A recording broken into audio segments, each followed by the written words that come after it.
Unit 3, A Stolen Identity.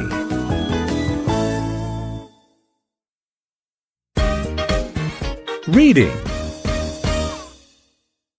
I grew up as part of a tribe where we lived in complete harmony with plants and animals in Western Canada. Our elders taught us lessons through legends, and we respected the Great Spirit, as well as the spirits of the land, air, and water. I always felt protected and loved by the people in the tribe. However, my life was turned upside down when I was 7.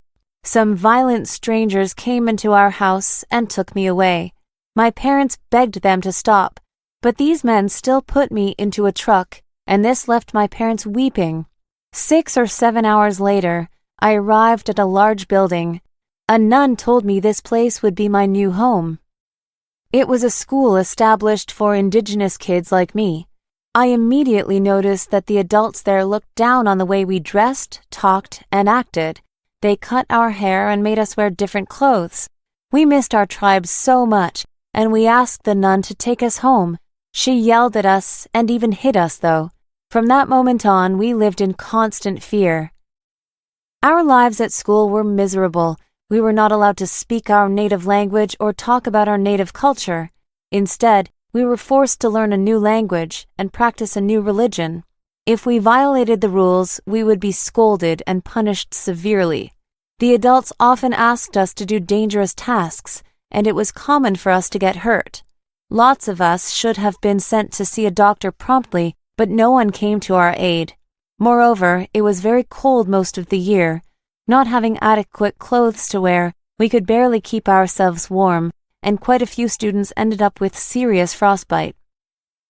When I was 16, I was allowed to leave the school and return to my tribe. However, I had almost forgotten all of my first language and original culture. Everything seemed so unfamiliar, and I felt like a stranger there. I was always haunted by the memories of the school days, and I knew I could never forget them. What's worse, some of my friends turned to alcohol to escape from the nightmares. Years later, I learned that I was one of the 150,000 victims who had been forced to attend these schools, which were built by the government and church in order to erase the Indigenous people's culture. The damage can still be seen today. Our families, communities, and people are broken. Terrible things like this should not have happened, so it is important to acknowledge this history and have survivors tell the truth. All our wounds and pain should be remembered.